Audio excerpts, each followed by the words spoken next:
you have your Bibles with you, wala po natin itong patagalin mga batid.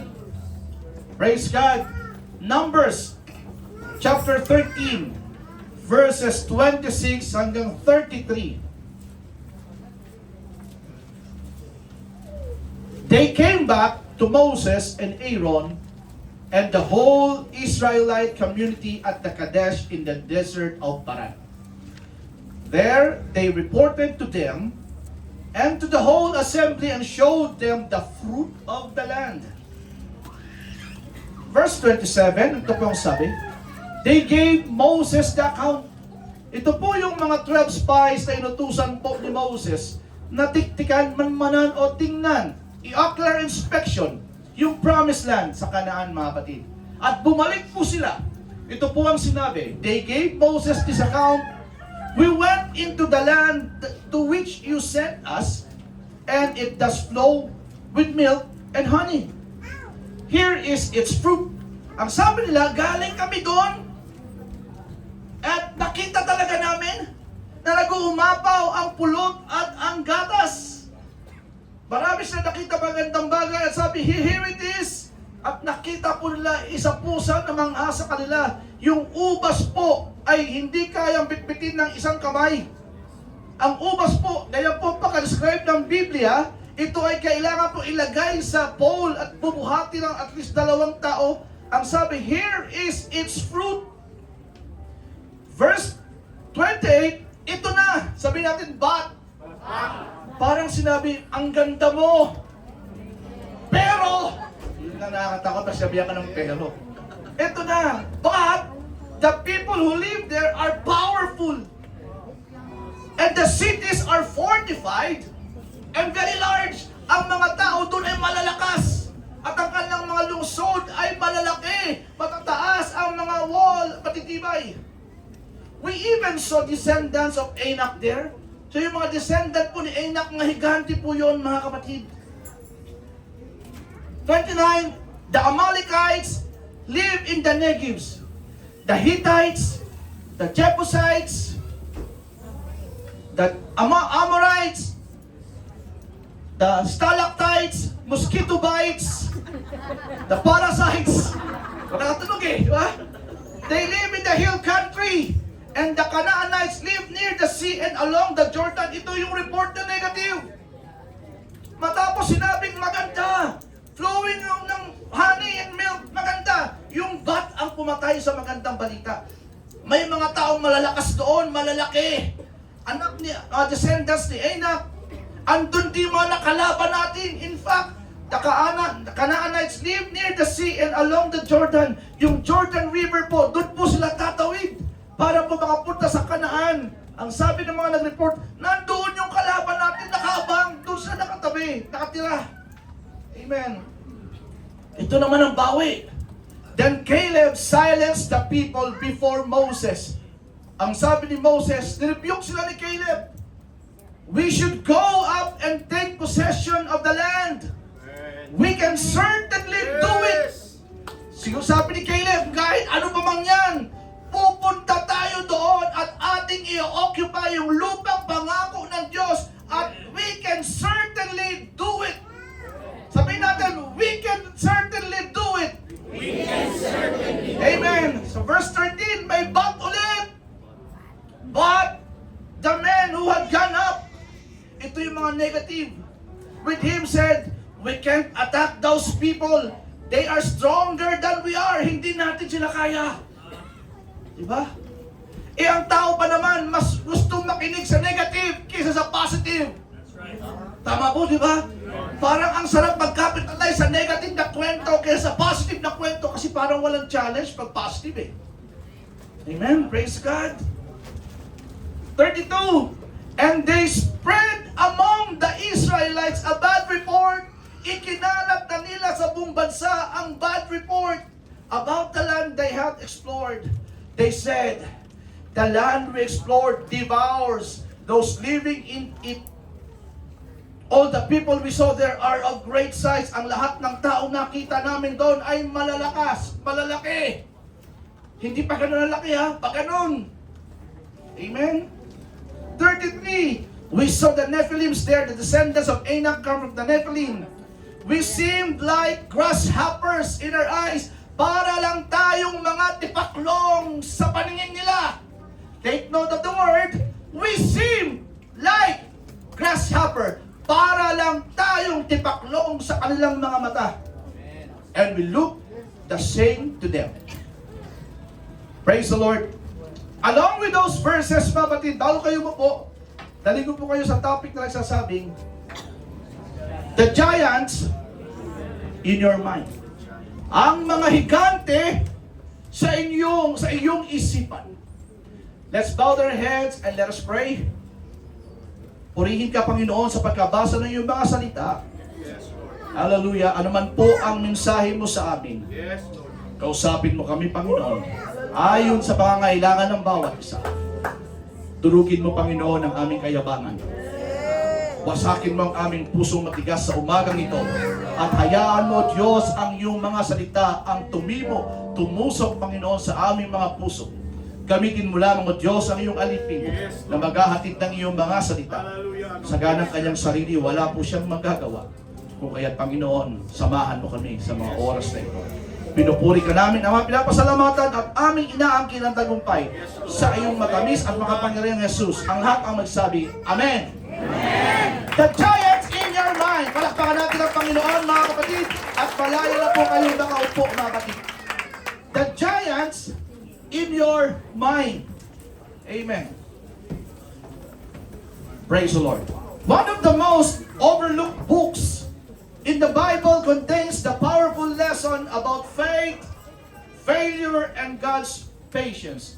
Ang Book of Numbers po ay nagtataglay ng isa sa powerful lesson about faith, failure, and God's patience. Naniniwala ba kayo, kapatid, na ang Diyos ay puno ng pasensya? Amen. Amen. Naniniwala ba kayo na ang Diyos ay puno ng habag? Amen. Yes. Amen. Ang Book of Numbers, ito po yung pinapakita. Pinapakita po ng Book of Numbers kung gaano po kapasensyoso ang ating Panginoon, mga kapatid. Amen. Hallelujah. After being freed from the slavery, the entire nation is traveling in the wilderness. Nung nakalaya na po, mga kapatid, ang bayang Israel sa pagkaalipin sa bayan ng Ehipto, mga kapatid. Amen. Ang bayang pong yan, mga kapatid, ay nagpaikot-ikot na lamang sa ilang. That's right. Let's try to figure out today by the help of God. Ano ba ang dahilan? Bakit nagpaikot-ikot sila? At may pinangako po ang Panginoon, ang Diyos sa kanila, na pag sila po ay pinalaya mula sa bayan ng Egypt, mga kapatid, sila po ay dadalhin ng Diyos sa lupang pangako. That we call it the promised land. And mind you, mga kapatid, sabi po ng mga Bible scholars, mga kapatid, ang biyahe mula sa Egypt papunta po sa promised land ay only 11 days. 11 days. But it took them 40 years. Imagine, 11 days lang ang biyahe. Papunta mula sa Egypt, papunta doon sa promised land. Pero po, it took them, how many? 40 years. Para marating. Tingnan natin, mga kapatid. Palakpakan natin ang Panginoon, mga kapatid. Hallelujah. Doon po sa Egypt, mga kapatid, ilang taon silang nag-alipin? 400 years silang alipin, mga kapatid. Just imagine that. Imagine yung hindi ka makagalaw, mga kapatid, dahil alipin ka. Kami nga po sa training center, mga kapatid. 40 days nga lang kami sa loob ng training center na walang communication sa pamilya. Hindi makalabas sa kampo. Halos magpraning na kami. Limitado ang pagkain. Pero ito, mga kapatid, 400 years na alipin ang mga Israelites sa loob ng bayan ng Egypt, mga kapatid. Hallelujah! But something happens in the wilderness. May mga nangyari po habang sila po ay naglalakbay o umiikot sa ilang, mga kapatid. Of course, hindi po natin pwedeng kalimutan ang pagtawid ng bayang Israel sa dagat na pula. Amen. Hinati po ng Diyos ang dagat na pula at ang bayan ng Israel ay lumakad sa tuyong daraanan. just imagine that kung gaano kapangyarihan ng Diyos. Ang dagat ay hinati ng Panginoon, hallelujah, at tumawid ang bayan ng Israel sa isang tuyong lupa. May nakagawa ba niyan? Wala. Tanging Diyos lang, palakpakan natin ang Panginoon. Hallelujah! Isa po sa isang pangyayari, ito pong crossing the Red Sea, mga kapatid. At hindi rin po makakalimutan, mga kapatid, hallelujah, habang sila po ay naglalakbay sa ilang, mga kapatid, meron po silang tinatawag na supply na pagkain, kung tawagin ay mana. Ito po ay paggising na sa umaga, Brother Jeff. You need not wake up early para kumayod. Brother Jordan, you did not wake up early para mag-report sa trabaho, para may makain lang. Paggising po ng Israel, first thing in the morning, andyan na po yung mana, bumabagsak na po mula sa langit. And according po sa mga studies, mga batid, yung mana po, ito po ay tinapay na kung iahalin tulad sa ating present times, ito po ay para mga wafer. Kaya pala itong Pamilya Whopper, biblical pala ito. Amen. Yes. Huwag yung aawayin to, Pamilya Whopper, biblical yan. It is hard to kick against the prick, mga kapatid. No? Itong description po ng mana, ito po ay parang wafer, mga kapatid. Na paggising na sa umaga, pupulutin na lang nila. Ang sarap sana ganun, Brother Roger. Na hindi ka nagigising ng alas 3 na madaling araw para mag-report sa trabaho o sa business mo. Yung gigising ka na lang sana, pagbukas mo ng pinto, may tinapay, may breakfast, may bacon, may hotdog, may fried egg, may fried rice na sa harapan, mga kapatid. Ganun po ang ginawa ng Panginoon sa bayan ng Israel. Shall I say, breakfast in bed? Diba? Mana from heaven, mga kapatid. Ayaw ng Diyos na nagugutom ka, kapatid. And I would like to guarantee you, mga kapatid, hindi ka pagugutuman ng Diyos. Hallelujah! Uulitin ko. Baka hindi mo naintindihan. Hindi ka pagugutuman ng Diyos. Palakpakan natin ang Panginoon. Sa umaga yun, mga kapatid, of course may dinner. At sa dinner, mga kapatid, nagpababa ang Diyos ng mga pugo o quail. Bumaha ng pugo o quail. Kita niyo, mga kapatid, of course, bumaha ang pugo. Kung ano-anong luto na ang ginawa. Adobong pugo, sinigang na pugo, paksiw na pugo, pinugong pugo, whatever. Name it, you have it, mga kapatid. Ganon po kung magmahal ang Diyos. Ganon po, mga kapatid, pag may plano ang Diyos sa iyo, nauna na po ang plano ng Diyos sa iyo. Hallelujah! Yung plano ng Diyos na palalayain sila mula sa Egypt, alam ng Diyos kung paano i-sustain ang kanyang bayan. Hallelujah! At nung sila po ay nauuhaw, mga kapatid, wala naman dong mineral water. Anong ginawa, mga kapatid? Nag-provide po ang Panginoon ng tubig. Kompleto ang Diyos. Amen. Kumpleto ang Diyos, mga kapatid. Palakpakan natin ang Panginoon, mga kapatid. Hallelujah. At hindi pa doon nagtatapos. Hallelujah. Pag sa umaga po at mainit, mga kapatid, amen, nagpapadala po ng pillar of clouds ang Diyos para maging bubong ng kanyang bayan, para hindi sila mainitan. Nilalatan ko po, mga kapatid, kung gaano ka mga pangyarihan at maibigin, mapagmahal ang Diyos na ini-introduce ko sa ating kalagitnaan sa umagang ito. Sinasabi ko sa iyo, pag pinaalis ka ng Diyos, pag may plano ng Diyos, kumpleto yan. Nung tinawag kayo yung people ng Panginoon, hallelujah, hindi kayo babayaan sa school. Kaya pag kailangan lang i-exercise yung pananampalataya.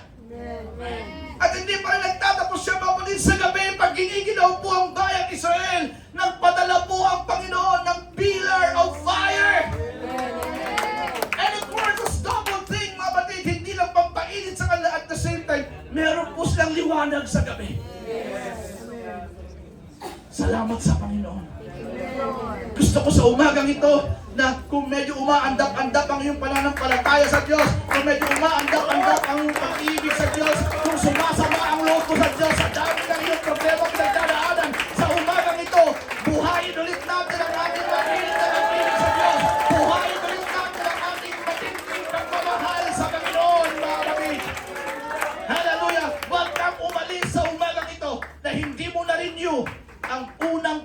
pag-ibig mo sa Diyos. Palakpakan natin ang Panginoon, mga kapatid. Ngunit, sa kabila ng mga bagay na yan, tumawid sila sa dagat na pula. Nagsupply ng mana ang Diyos. Nagsupply ng pugo, mga kapatid. Merong pillar of cloud sa umaga at may pillar of fire sa gabi. Nagsupply din ng tubig ang Panginoon, mga kapatid.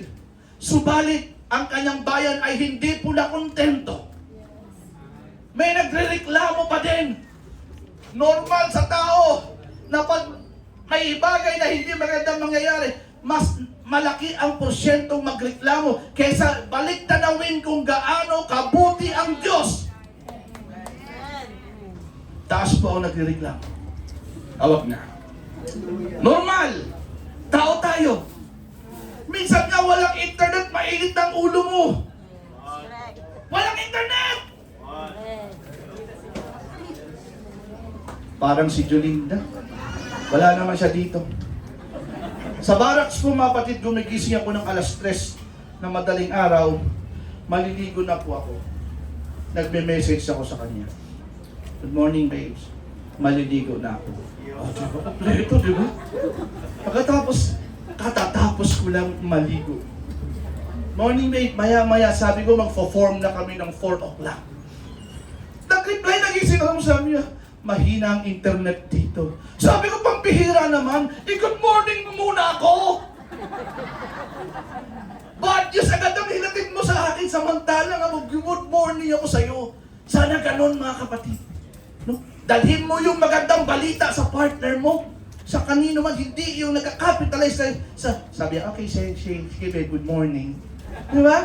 So, ang tao, mga kapatid, human as we are, most likely, gusto natin mag-dwell sa negative, mga kapatid. Pagkatapos ng jogging namin, mga kapatid, pagkatapos ng lahat, sabi ko, katatapos lang ng jogging namin, magbe-breakfast na kami. Pipicturean ko pa yung breakfast namin. Ito ang breakfast namin. Maya-maya, sabi ko, magbibihis na ako, may classroom na kami, everything, mga kapatid. Sa kabila ng lahat tayo, mga kapatid, kung ako yan, aba, wala na akong hahanapin pa. Andyan na lahat, sobra-sobra na. Sobra na, subalit mga kapatid, ang bayan ng Israel ay sadyang mga reklamador, mga kapatid. These are bunch of murmuring and complaining people, mga kapatid. Diba? Ano ang sabi? Nung nagsisimula na po silang magkaroon ng problema, nagsisimula silang mga discomfort, mga kapatid. Sa Exodus chapter 14 verse 11, ang sabi, was it because there were no graves in Egypt that you brought us to the desert to die? Dilaw ba kami dito, Moses, sa ilang para dito kami mamatay dahil walang malibingan doon sa Egypt? What have you done to us by bringing us out of Egypt? Imagine that. Nagsimula na po yung kanilang pusong hindi marunong magpasalamat. Kinwestiyon si Moses, bakit mo kami nila dito? Minsan, mga kapatid, hallelujah, mas gugustuhin pa yung lumang buhay, mga kapatid. Ang tawag dyan ay Egypt mentality. No? Samantalang 400 years silang alipin doon, mga kapatid, sa Egypt. Nung sila po ay lumaya at nakaramdam mga discomfort, mga kapatid, nagagalit sila kay Moses. At meron pa isa nagsabi, Numbers chapter 11 verse 5, we remember the fish we used to eat for free in Egypt. Naalala namin yung isda doon sa Egypt. Kumakain kami ng libre. Dito, panay pugo, panay mana. Doon sa Egypt, may libreng isda. May mga sibuyas, may cucumber, may melon, may leeks, may onions, may bawang. Dito, pugo na lang ng pugo. Mukha na tayong pugo. See how ungrateful ang bayan ng Israel, mga kapatid. Amen. Pero take note, mga kapatid, yung paglalakbay nila yun, mga kapatid, amen, naka 15 months na silang naglalakbay patungo doon sa promised land na supposedly ay 11 days lang. At nung nasa bungad na po sila ng Jordan River, mga kapatid, at the edge of Jordan River, amen, may inutusan po si Moses na ilan? 12 na spies na ang purpose ay ano? Para tingnan, i-scout kung totoo ba talagang andyan yung promised land ng Panginoon. Hallelujah. At nagpunta po yung 12 spies. Yung 12 spies po, mga kapatid, ay nagre-represent po ng 12 na tribo ng Israel, mga kapatid. At kasama po rin si Joshua at si Caleb, mga kapatid. At pumunta nga sila doon, mga kapatid. Ang mission actually is to occupy the promised land. Ang mission ay hindi para takutin ang bayan. Tingnan nyo, para handa tayo sa pag-occupy natin doon, mga batid. Praise God. Ito na. Balikan natin. So, nung nag-report na sila, mga batid, yan. We went into the land to which you sent us, and it does flow with milk and honey. Here is its fruit. Wow. Imagine, ganyan kalalaki yung prutas. Na ubas pa lang yan, mga kapatid, no? Amen. But, ulitin natin, the people who live there are powerful and the cities are fortified and very large. We even saw descendants of Anak. Ina-action pa talaga na ganito kalalaki ang mga tao doon. Napaka-powerful nila, malalakas sila. At ang kalambayan ay malalaki. Ang kanilang pader ay matitibay. Amen. Salamat at may Caleb. Alam mo, maganda sa isang grupo na may isang tagabasag na negative. Diba? Yes, sir. Ano ba, para sa iba, basag trip yun, pero okay yun. Diba? Yung bang si Caleb, sabi niya, he silenced the people before Moses, at sabi niya, we should go up and take possession of the land, for we can certainly do it. Amen.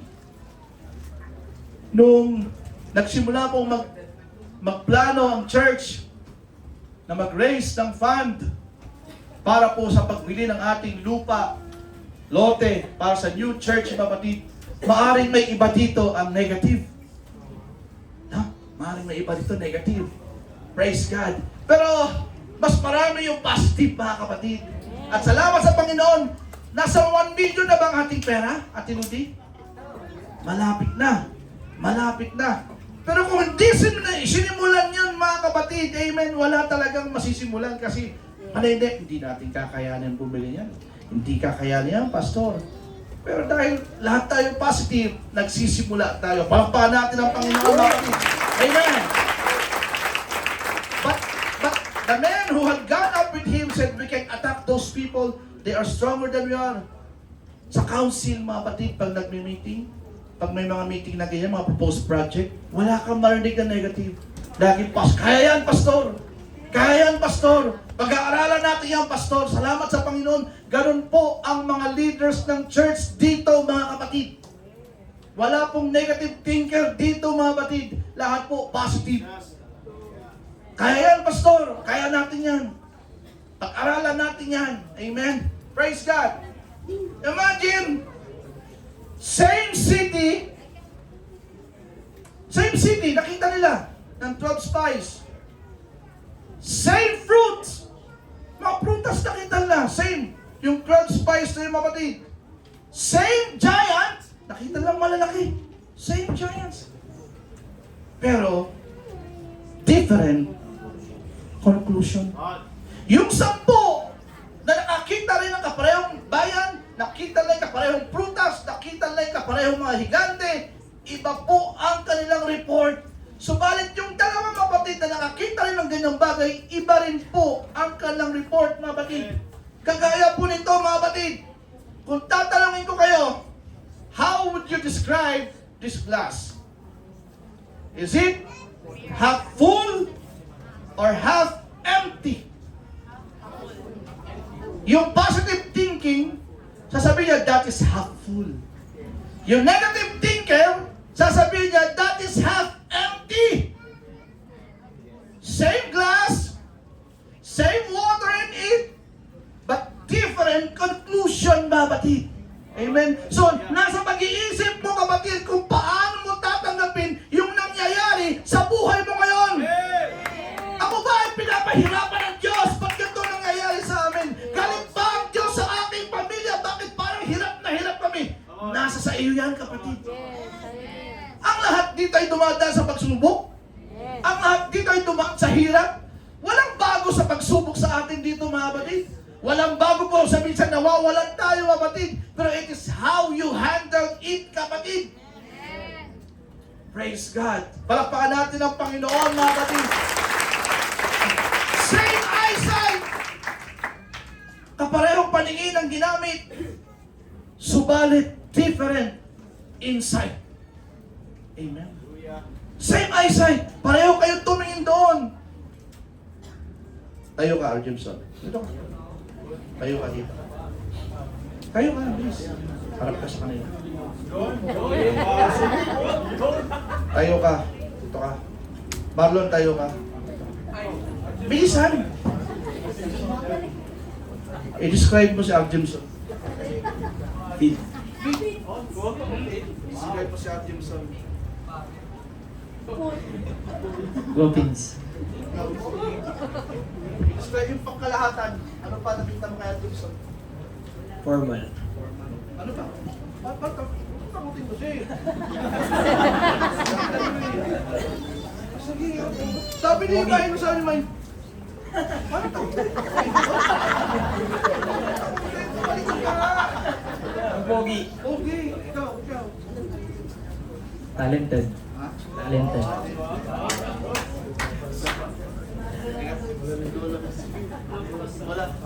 Wala tayong makuhang sagot dito. Parang takot kayo na. See, no? Hindi nagtutugma yung kanilang sinasabi.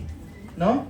Hindi, sabi niya, guwaping, siya talented. So, we have the same eyesight, but we differ in our insight. May iba po sa atin, pag meron pong pinagdalaan ng pagsubok, anong sinasabi? Salamat sa Panginoon. Magsisimba pa rin ako. Amen. Magpupuri pa rin ako sa Panginoon. Pero may iba, pag may problema, medyo pahinga muna tayo. Mga anak, wala mo na magsisimba. May problema lang si Papa. See? Same eyesight, different insight. Ngayon mga kapatid, kung sa kabila po ng mga problema, mabibigat na pinagdaraanan, ay patuloy ka pa rin nagsisimba, nagpupuri sa Panginoon, salamat sa Diyos. Salamat sa Panginoon, mga kapatid. Palakpakan natin ang Diyos, mga kapatid. Amen. Balikan natin ang mga bagay na ito, mga kapatid. Hallelujah. Ito po yung mga bagay, actually, kung tutusin, mga kapatid, ito po, mga kapatid, kung sila, Brother Russell, kung sila nga personal nilang nakita ang kapangyarihan ng Diyos, pero sila po ay pinanghinaan ng pananampalataya. Paano kaya tayo, Mama San? Hindi natin nakita yung mga bagay na yan. Pero bakit tayo naglilingkod sa Panginoon? Ano yung puwersa na bakit patuloy kang sumasamba at nagtitiwala sa Panginoon? Dahil ako'y naniniwala, may personal kang karanasan sa Diyos. Meron kang personal experience sa kapangyarihan, sa kabutihan ng Diyos. Maaring naranasan mo kung paano magpagaling ang Diyos. Maaring naranasan mo sa gitna ng alanganing sitwasyon, last minute, niligtas ka ng Diyos. Hallelujah. Maaring sa mga alanganing pagkakataon na akala mo wala na solusyon, biglang may dumating na solusyon, may ginamit ang Diyos. Ayun po yung nagpapatibay sa iyo. Kahit hindi po natin nakita o personal na naranasan ng mga bagay na yan, mga kapatid, it is your experience with the Lord. Glory to Jesus. Hallelujah. Come on. May mga problema na halos ikalugmok na natin. May mga pagkakataon, mga batid, hallelujah, na iniiyak mo na lang sa Diyos. But look, you keep on coming back in the church. Patuloy kang bumabalik sa iglesia ito. Patuloy mo ang tinataas ang iyong kamay. Patuloy kang umaawit ng papuri sa Diyos. At patuloy mo sinasabi, God is good. Hallelujah, clap your hands to the Lord. Ang Diyos, hallelujah. Hindi mo naman nakita yun eh. Amen. Pero, alam mo ba, na may mga na-aksidente sa expressway na ikaw dapat yon? May nagbari lang sa isang lugar na may tinamaan ng ligaw na bala, maaaring ikaw dapat yon? Nakit mo mga kapatid? Andun po yung kapangyarihan ng Diyos. Andun ang kapangyarihan ng Diyos. Amen. Hallelujah. But the people who live there are powerful and the cities are fortified and very large. We even saw descendants of Anak. May mga Kristiyano po na kapag ka nakatanggap ng negative na balita, ayaw ko nang tumuloy. Hindi na ako mag-aaral, Charmaine. Mahirap ang buhay. May sakit pa si Mama. Have you experienced that idea, Charmaine? Have it come across your mind? That in spite of the difficulties, of course, life is very difficult. Right? Knowing that your mom is sick. Alam mo, ang nanay mo may sakit. Pwede ka mag-back out. Pwede mong sabihin sa tatay mo pa, hindi na muna ako mag-aaral. Magtatrabaho muna ako para makatulong ako sa bahay. Makatulong pandagdag sa gastos sa gamot ni Mama. Pero hindi. Salamat sa Diyos. At may pananampalataya sa inyong puso, mga kapatid. Hallelujah! Na patuloy at patuloy na pinaparana sa iyo ng Diyos. At sinasabi niya, I will not leave you, nor will I forsake you. Hindi kita mamamayaan, anak. Hindi kita iiwan. Marami dito na hindi naman talaga sabihan natin malalaki ang kinikita. Marami. Pero naisip nyo ba, mga kapatid, na ni minsan, hindi kayo sumala sa pagkain? Na magtataka ka. Hindi man kami nagutom. Yes. Hallelujah. Praise God. Palakpakan natin ang Panginoon, mga kapatid. Hallelujah. Yung mga higante sa ating isipan, mga kapatid, yun po yung mga pagsubok na maari at pwedeng magpatigil sa iyo. Amen. Praise God. The Amalekites live in the Negev. Talong tayo, mga kapatid. Perspective is everything. Yung pag-iisip mo, mga kapatid, malaking bagay yan sa tatahakin ng buhay mo. Brother Joseph, Brother Christopher, kung hindi na bago ang iyong pag-iisip, maaaring paglabas nyo, pwede kayong bumalik sa dating buhay na hindi maayos. But because perspective, pag sinabing perspective, ito yung nasa isip mo, ito yung gagawin ko, ito yung plano ko. So perspective is everything, mga kapatid. Andun lahat nakasalalay, mga kapatid. Amen. Praise God. Doon tayo. And they spread among the Israelites a bad report. Ito ang hindi maganda kasi, mga kapatid. Pag nakakatanggap na tayo ng bad report. Praise God. Pag may mga kasamahan tayong nagpakalat na ng bad report, mga kapatid, amen. Parang gusto mong sumama na lang sa kanila. Sige na nga, hindi ko na itutuloy ito. Baka kasi malugi ang negosyo. Hindi ko na itatry itong bagong business venture na to. Baka hindi kumita. Baka. Diba? Paano kung kumita? Diba? Amen. Ako, mga batid, I share, mga batid, ayaw ko na mag-schooling talaga kasi natatakot ako, mga batid, at my age. Physical activities. Grabe. Kasi mahirap talaga. Pero gusto ko sabihin sa inyo, tinwist ng Panginoon ang isip ng direktor ng training center. Amen. Nagkaroon ng classification sa training center. Kinlassify yung lahat ng walang karamdaman, walang high blood, walang diabetic, class A kayo. Yung may diabetes, may high blood, class C kayo. Class B, yung class A, itong perform lahat ng activities gagawin ninyo. Yung class C, eto lang kayo, chill lang kayo. So, paano kung hindi ako tumuloy? Mawawalan yung opportunity ma-promote to the next higher rank. Yun yung giant ko, mga kapatid. At alam niyo ba, mga kapatid, ang sa pinakamahirap sa training center sa amin, yung tinatawag na reception.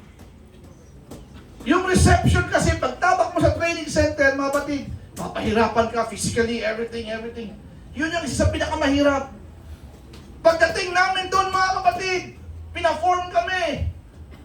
The following day, ang sabi, prepare for reception. Binipi kami lahat-lahat kung okay ba mga BP namin, kay mga gurang naman halos kami mga kapatid. Nagtitingin ang lahat. Ako kinakabahan din ako. Alam mo, sabi lang sa amin, okay po, sir ma'am, jumping jack na lang po kayo. Ano gagawin natin? See, hinanda na pala ng Panginoon yung kinakatakutan ko, yung giant sa isip ko. Hallelujah! Sa isip ko lang pala yun, mga kapatid. Bakit kung hindi ako tumuloy, mga kapatid? Malapit na graduate na kami. Praise God! Hallelujah! Palagpakan natin ang Panginoon. Listen! Ang sabi ng mga negative reporter, we saw the Nephilim there. The descendants of Enoch came from the Nephilim. We seem like grasshoppers in our own eyes, and we look the same to them. Emphasize ko yan. Ang sabi nila, mukha kami parang tipaklong sa kanilang mga mata. And we look the same to them. Tanong, sino ba ang nagsabi na para silang tipaklong? Sino? Sino nagsabi? Sinabi ba yun ng mga higante? Hoy! Tipaklong lang kayo sa amin! Walang ganun. Sino ang nagsabi? Sila lang! Diba? Kaya ikaw minsan wala kang kumpiyansa sa sarili mo, amen, kasi isip mo, ayoko mag-join dyan sa sa music kasi feeling ko pangit ako. Wala naman nagsabi sa'yo na pangit ka. Kung meron man, nakadalawa lang. Pero hindi ito lahat nagsabi na pangit ka. Ikaw lang ang nag-isip nun. And that is the giant in your mind. Wala, hindi naman sinabi ng mga Nephilim doon na, hoy, mga tipaklong lang kayo sa mata namin. Matakot kayo sa, walang ganun. Sino ang nag-invento ng isip na to, ng kaisipan? Sila lang! At ang masama pa mga kapatid, pagdating nila doon, nag-report sila kay Moses, ikinwento nila. Para tayong mga tipaklong lang sa kanila. Nung nabalitaan ang wag na tayong tumuloy sa lupang pangako. Para pala tayong tipaklong, tatapakan lang tayo ng mga higanti doon. Pero walang ganong sinabi doon sa kabila. Nag-invento ka lang ng kwento. If I may, Sister Kathleen, may time dati na hirap siyang tumumi. No? Kinakabahan yung ali, baka may sakit na siya. Ang tawag doon yung... Hindi, ang Buranas talaga agad. Ano tawag doon? Colon! Kasi naranasan ni Kathleen na dumumi ng parang lapis. Baliit ang dumi niya. At yun po ang nag-cause sa kanya ng stress. Stress siya, tama ba, Jeff? Na-stress siya, di ba?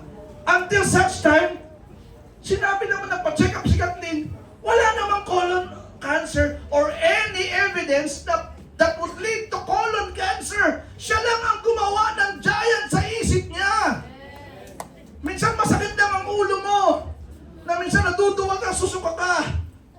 Sino pupuntahan mo? Imbis na manalangin ka, pupunta ka sa cellphone mo. Ita-chat GPTI mo.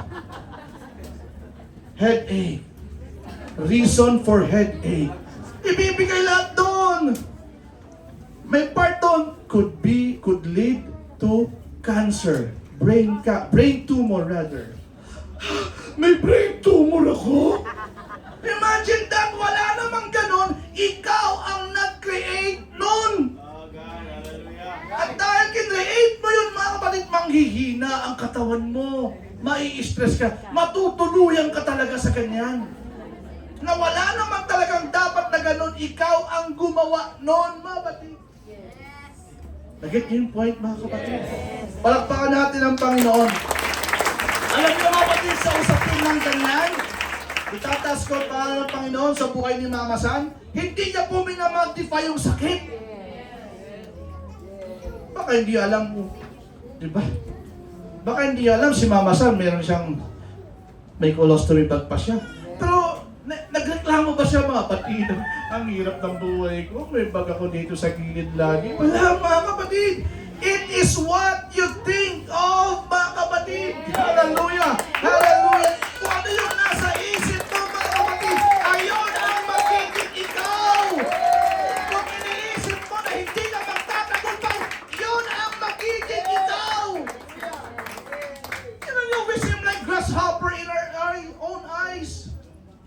mga naman, nung nakita ang lalaki nila.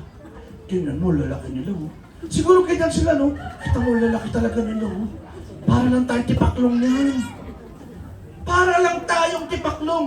Yung kwento nilang yun, mga kapatid, yun ang inuwi nilang report. See that, mga kapatid?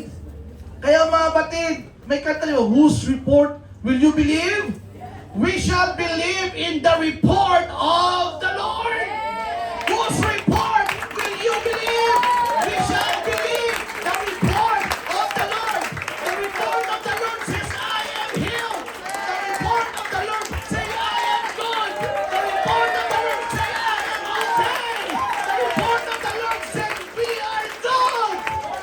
We shall believe in the report of the Lord. Hallelujah! Tawa sa mga oras na ito, kapatid, nag-i-increase ulit yung pananampalataya natin. We shall always believe in the report of the Lord. Lagi mo yung sinasabi ng Diyos namin ang paniniwalaan natin. Ang sabi ng Diyos, may plano ako sa'yo. At ang plano ko sa'yo, hindi para mahirapan ka. Hindi ang plano ko sa'yo para umunod ka. Para umayos ang buhay mo. Para makatapos ka ng pag-aaral. Para gumanda ang negosyo mo. Para umayos ang trabaho mo. We shall believe in the report of the Lord. Come on, clap your hands to the Lord. Hallelujah. Imagine, we seem like grasshopper. Oh, hallelujah. Huwag ka na tumuloy. Bagsak ka ng exam, di ba? Babagsak ka ulit, huwag ka na tumuloy. Pero gusto ko sabihin sa iyo, merong Abigail Cuer na dumaan din doon. How many times did you fail? She failed 7 and passed on the 8. Huwag ka na tumuloy, babagsak ka din. Oh, Marlon, nag-aaral ka? Huwag ka na mag-aaral, hindi ka makakatapos kasi mahirap ang buhay. Sinasabi ko sa inyo, mga estudyante, huwag na kayong mag-aaral. Hindi kayo makakatapos kasi mahirap ang buhay. Sheila, ilang years ka na? 5 years? Itigil mo na yung kalokohan na yan. Ako sabi ni Sheila, kung pwede lang po. See? Yung paligid mo, maaaring magsabi, itigil mo na yan. Pero mas paniniwalaan ko ang Panginoon, mga batid na may plano ng Diyos sa akin. Hallelujah, hallelujah. Yung pangit mong nakaraan, hindi yan ang mag-deliver ng bukas mo. Sasabihin ko sa iyo, yung nakaraan mong hindi maganda, hindi yan ang mag-deliver ng bukas mo. Hallelujah. Wow. Palakpakan natin ang Panginoon, mga kapatid. Ano Matthew? Huwag ka na magsimba! Huwag ka na magsimba, Matthew! Sinasabi ko sa iyo, sayang lang yan! Magpakalulong kayo sa barkada ninyo! Huwag ka na magsimba, Matthew! Magpakatarantado na lang kayo sa labas! Pero may plano ng Diyos, Brad. Alam niyo mga kapatid, out of the blue, minesyo itong batang ito. At habang tinatype ko yung cellphone, tumutulo ang luha ko. Sabi ko, Matthew, namiss kita. Kasi may plano ng Diyos sa'yo. Amen. Yung mga young people dito pa hindi ko nakikita, mini-message ko yan sila. Sabihin ko, I miss you in the church. Huwag ka na magsimba, Matthew. Wala rin mangyayari. Ikaw, huwag ka na mag-aral. Lalis, mag-asawa na lang kayo. Walang mangyayari. Mahirap ang buhay. Nasabi ko sa inyo. Kayo, Borinaga sisters, huwag na kayo mag-aral. Mag-asawahan na lang kayo. Mahirap ang buhay. Hindi naman kayo makakatapos. Yan ang binubulong ng kaaway. Yan ang inuutot sa ng kaaway. Huwag na kayo mag-aral. Pero ang sabi ng Diyos, anak, nakahanda na yung plano ko sa iyo. Amen. Ang plano ko ay hindi para pahirapan kayo, anak. Ang plano ko ay para paularin ang buhay ninyo. Ang plano ko ay para maging maayos ang buhay ninyo. Hallelujah. Ang tulong ng Diablo, hallelujah, ay parang liyong umunga.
ng Diyos at hinaagos ng Diyos ang iyong puso sa umagang ito.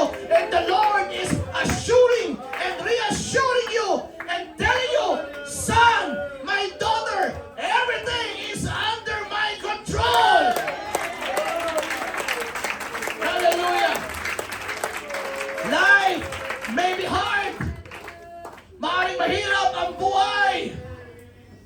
Pero mga kapatid, ang Diyos na ating pinaglilingkuran ay may mainam na plano sa iyo at sa akin, mga kapatid.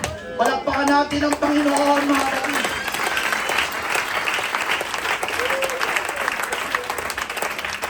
Hallelujah. Sa mga pinagdadaan ng karamdaman, sige lang. Alam niyo mga kapatid, the only way out in this world is through death. Walang aalis sa mundong ito na hindi namamatay. Pero hayaan natin ang plano ng Diyos sa atin, mga kapatid. Hallelujah. Panaginipan ko si Sheila. Sabi ko, namiss ko lang siguro si Sheila. Pero after ko panaginipan si Sheila, talagang umusal ako ng panalangin. Panginoon, hindi ko alam yung pinagdadaan ng batang yan, Panginoon. Hallelujah. Siya po ang nasa mabigat na pinagdadaanan sa school. Abutin mo siya, Panginoon. Hallelujah. Plano ng Diyos na umunlad ka. Palakpakan natin ang Panginoon, mga kapatid.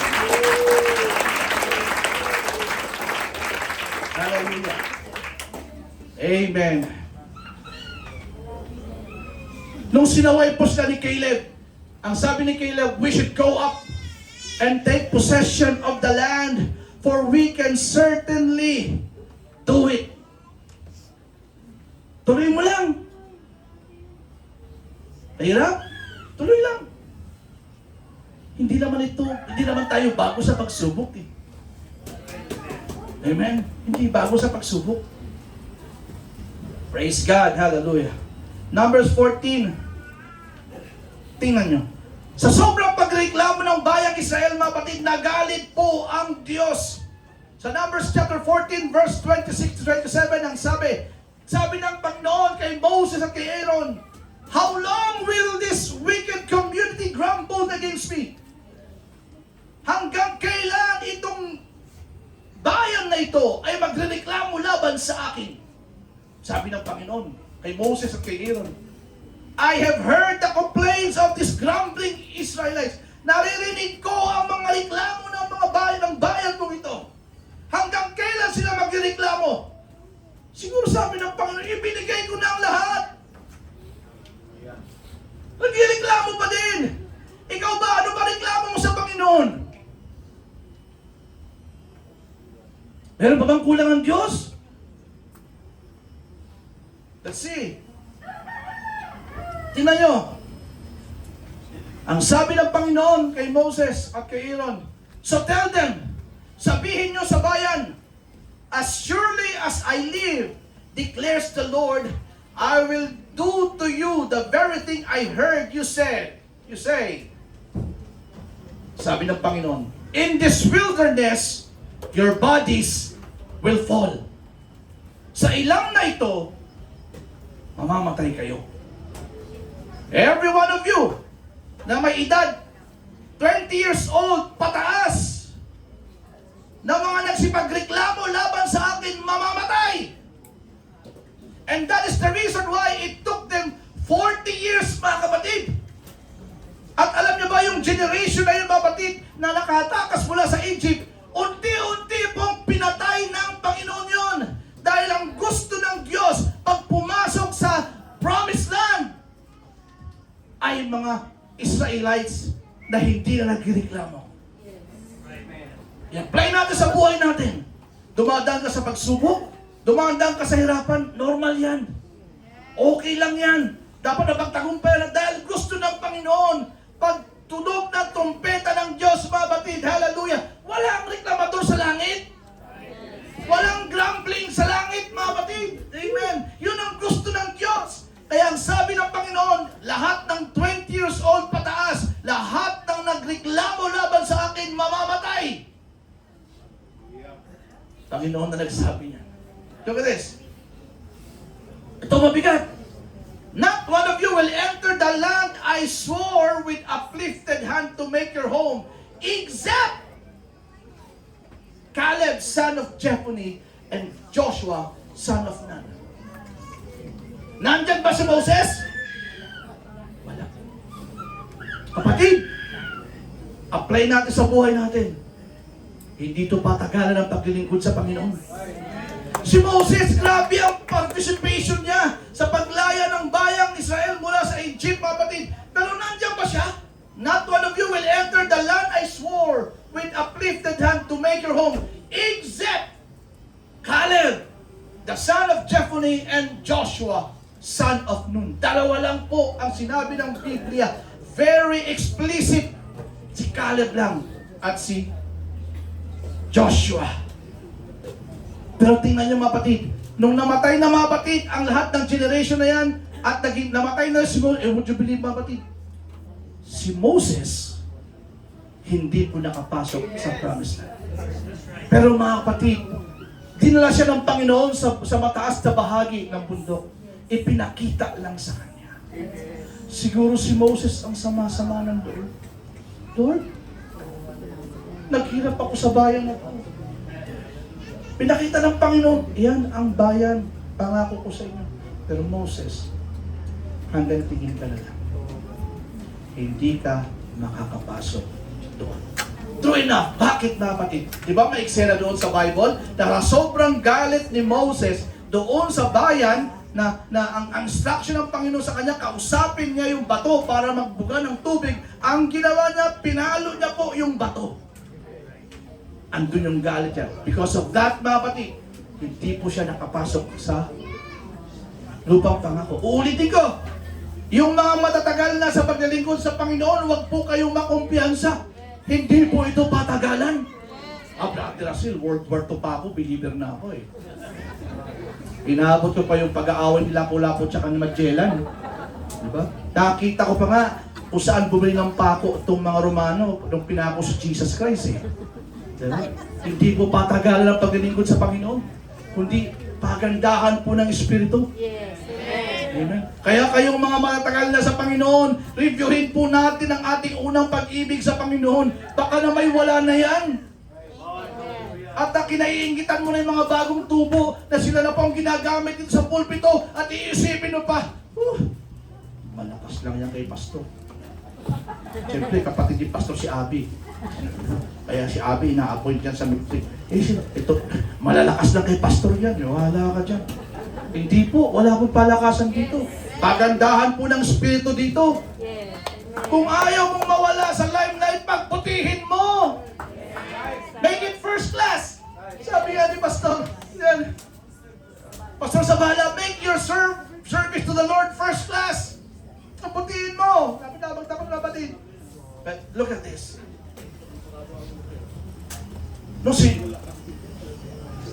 Nung naupo na mga kapatid, no? Namatay na lahat, si Joshua, si Caleb na naging leader, mga kapatid, amen. Nag-utos ulit si Joshua ng 2 spies. Dito ako magtatapos sa kapatid. Nag-utos siya ulit ng 2 spies para sa kanilang final analysis na papasok, ikaw-conquer na natin yan. Then Joshua, son of Nun, secretly sent 2 spies from Shittim. Anong instruction? Go look over the land, he said, especially Jericho. Tingnan nyo lahat, lalo na ang Jericho. Hindi mo mako-conquer ang Kanaan pag hindi mo na-conquer ang Jericho. Parang ganito lang yan. Sa Pilipinas, kailangan mong mapasuko ang Manila. Sa gera, kailangan mong lumpuhin ang Manila para malumpo mo ang buong Pilipinas. Ganun yun. So, he said, especially Jericho. So, they went and entered the house of a prostitute named Rahab. So, 2 spies pumunta sa loob ng Kanaan at nagmanman at napunta sila sa bahay ni Rahab. Actually, hindi po na alam na si Rahab ay prostitute kasi hindi naman siya taga dun eh. No? Amen. Praise God. Yan. Nagpunta sila. At ito na mga kapatid, listen very carefully, makinig, magtatapos tayo. Nung nakarating po sa hari na mayroong 2 espiya na umaaligid sa bayan, mga kapatid, ipinahanap po sila sa mga sundalo para dakpin at patayin. And during that time, nasa loob siya ng tahanan ni Rahab na isang prostitute. Praise God. Nagkikwentuhan sila, pakilalas na ganito. Yung next slide, mabibigla po kayo. Ang sabi ni Rahab ay ganito, I know that the Lord has given you this land. 40 years ago na umikot-ikot ang bayang Israel sa ilang. Pero sila Rahab, yung mga tao sa Kanaan, alam nila na yung lupang kanilang tinitirahan ay hindi sa kanila. At yun ay nakareserve para sa mga Israelite. Sa simpleng salita, alam ni Rahab na squatter lang sila doon.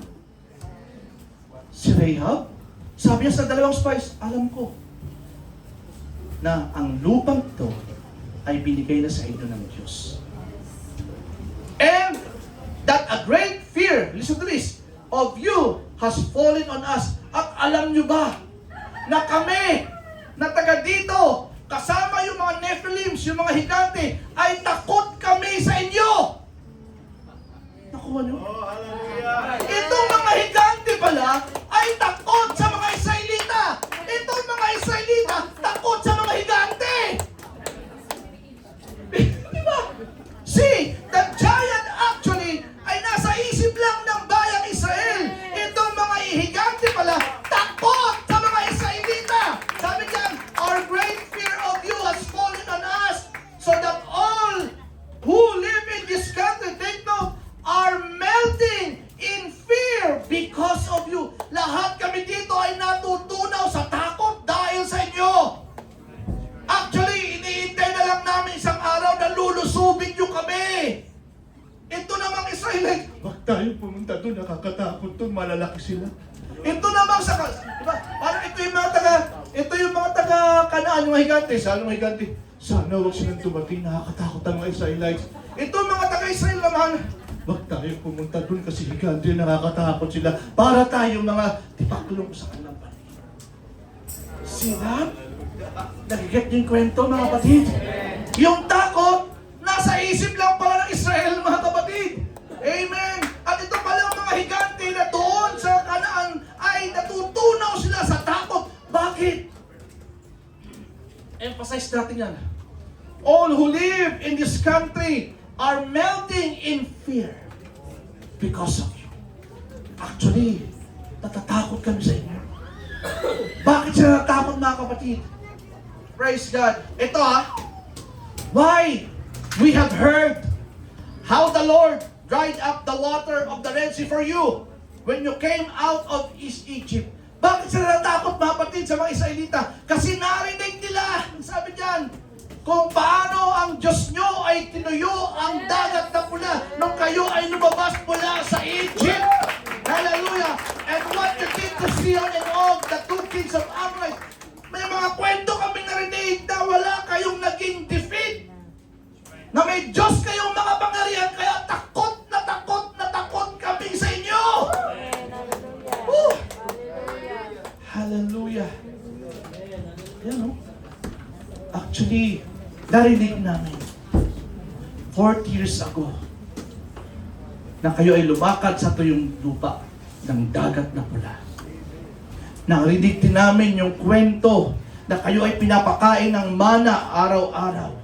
Narinig din namin ang kwento na may mga pugo na umuulan para mga pagkain nyo sa gabi. Narinig din namin ang kwento merong pillar of fire sa gabi at may pillar of cloud sa umaga. Narinig din namin ang kwento kung paano kayo pinainom. At natatakot kami sa inyo. Mabuti pa itong mga taga-Kanaan. Mabuti pa itong si Rahab na hindi niya nasaksihan ang kapangyarihan ng Diyos, pero naniwala sila. Samantalang itong mga Israel, mga batid, 15 months pa lang silang lumaya mula sa Israel. Sa Egypt, mga batid, nakalimutan lagad ang kapangyarihan ng Diyos. Sa umagang ito,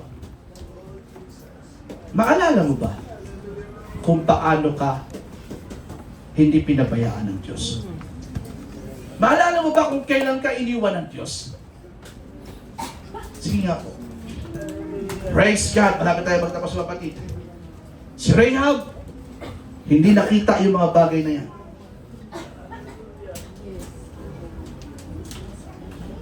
Hindi nakita mga bagay na yan. And by the way, si Rahab po, na isang prostitute, ay great-great-grandmother ni Jesus Christ. Amen. No? Kita niyo mga kapatid, yung takot, the giant in our minds, mga kapatid, yun yung pipigil sa iyo para ma-achieve mo yung pangako ng Diyos. Ano ang pangako ng Diyos? Nais kanyang paunlarin. Nais kanyang makatapos mga young people.